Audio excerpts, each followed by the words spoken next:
Kamusta mga ka-brothers? Nandito kami ngayon sa Jollibee. Makain si Ray Ray.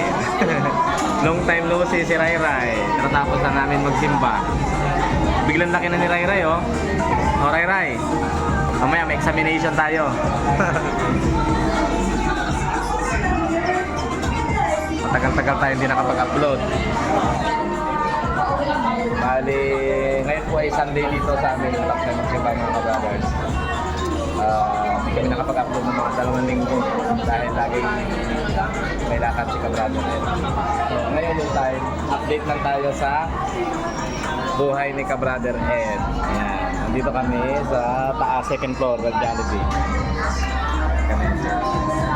Minsan-minsan lang yung pinapakain namin si Ray Ray ng Jollibee. Kalimitan pagkain niya ng isda, gulay mga ka-brothers.